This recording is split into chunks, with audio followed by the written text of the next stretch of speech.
This video is an extension of the last several videos on the subject of Matthew 5:32 and especially saving for the cause of fornication, narrowing to fornication. As you can see, I've pulled up Porneia, which is one of the Greek words for fornication. I'm going to narrow my study toward Matthew 15:19 and Mark 7:21, which they're both parallel to each other. This is Matthew 15, and uniquely this is what I used as my scripture for Father's Day, so I have a video on this subject, but this one goes deeper.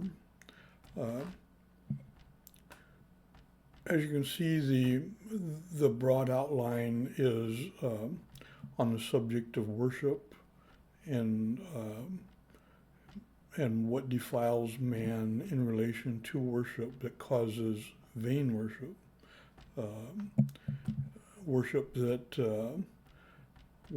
has Christ saying, "In vain you do worship me, teaching the doctrines of the commandments of men. You seek to honor me with your lips, but with your heart you are far from me." And that's literally looking at the commandments and coming up with a lack of understanding. The example given is honor thy father and mother. And to that, I dare suggest that, immediately preceding this context or chapter is Christ in John 6 defined himself as the living bread.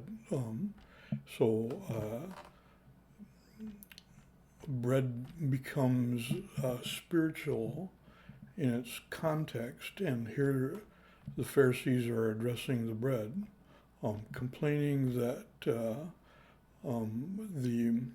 disciples were coming to partake of bread without having clean hands, or in other words, they're transgressing the commandment, which would be exampled by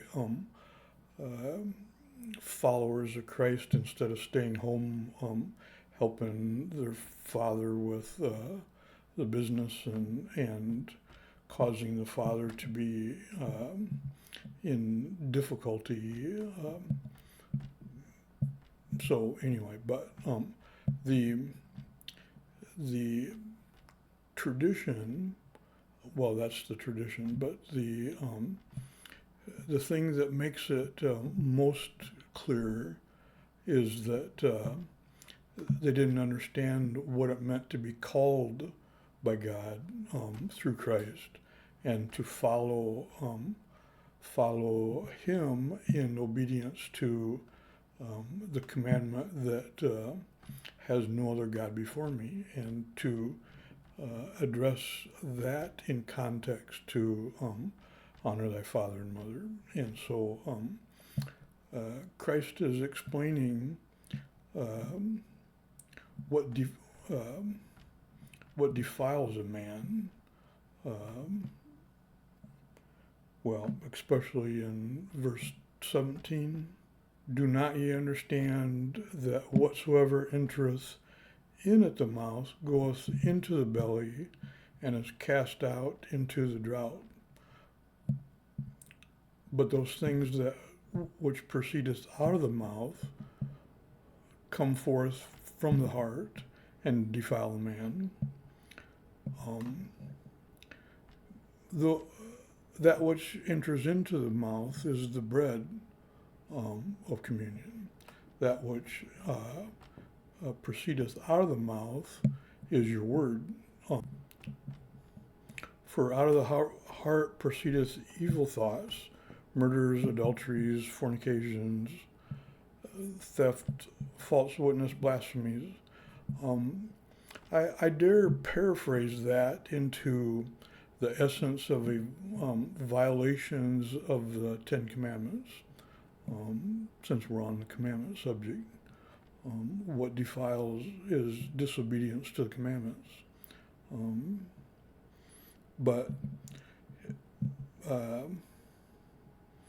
he points out that your word is one of the main points of your heart, and it's that defiles.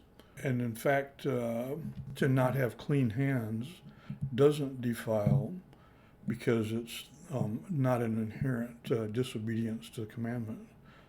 The real defiling is disobedience to the commandments. The word study of defile it becomes unique. It's addressing the heart and your word. And so generally it's to pollute, which of course that was part of the last video study on acts, on fornication, to adulterate. But generally here it's as it pertains to ceremonially, to defile is to treat that which is sacred as common or ordinary or not special. And here's the fornication study right here, but that's the Textus Recepticus right there, which you can just almost throw away as far as I'm concerned, and thus erase it. And pretty soon you got a continuation of the fornication study joins to this study without violation of the semicolon, because it just went away.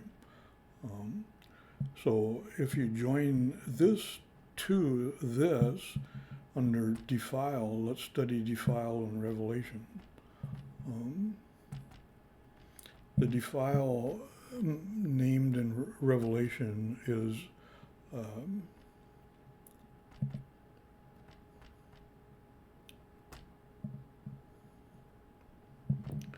practicing abomination and a lie. And abomination is defined as idol worship and its impurities. And of course, a lie is back to your word.